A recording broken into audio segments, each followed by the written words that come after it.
Previous వీడియోలో మనం comment settings గురించి చూసాం. ఇప్పుడు మొబైల్ అండ్ ఈమెయిల్ సెట్టింగ్స్ గురించి చూడండి.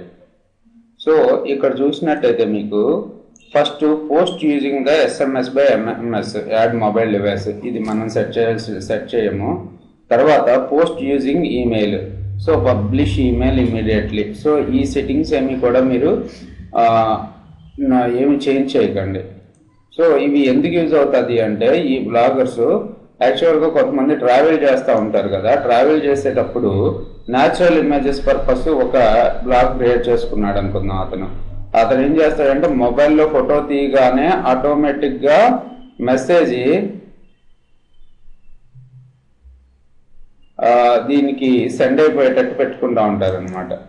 సో ఈ సెట్టింగ్స్ మనకు అవసరం లేదు. తర్వాత ఇవన్నీ కూడా అవసరం లేదు, తీసేయండి. సో తర్వాత లాంగ్వేజ్ అండ్ ఫార్మాటింగ్ అని క్లిక్ చేయండి. సో మీకు లాంగ్వేజ్ వచ్చేసి English, United Kingdom, enable translation. So enabled, so మీరు టెక్స్ట్ని హిందీలో కూడా రీడ్ చేసే ఫెసిలిటీ ఇవ్వాలనుకుంటే ఎనేబుల్ చేసేట్టు పెట్టండి. తర్వాత టైం జోన్, మన టైం జోన్ ఫార్మాట్ ఇండియాకి +5.30 ఉంటుంది. 5 ఇండియా స్టాండర్డ్ టైం IST. తర్వాత డేట్ హెడర్ ఫార్మాట్. సో మీకు కావాలనుకున్న ఫార్మాట్ను ఉంచుకోండి. సో సాటర్డే 28 నవంబర్, ఇదే బాగుంది కదా. తర్వాత టైం స్టాంప్ ఫార్మాట్. తర్వాత ఇది AM PMలు కూడా మనం సెట్ చేసుకోవచ్చు.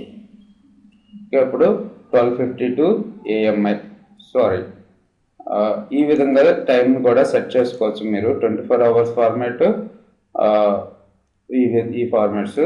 తర్వాత కామెంట్ టైం స్టాంప్ ఫార్మాట్, ఇవి కూడా ఇంపార్టెంటే. వీటిని ఏం చేంజ్ చేయకండి, ఇవన్నీ ఇలాగే ఉంచి సేవింగ్ చేసుకోండి.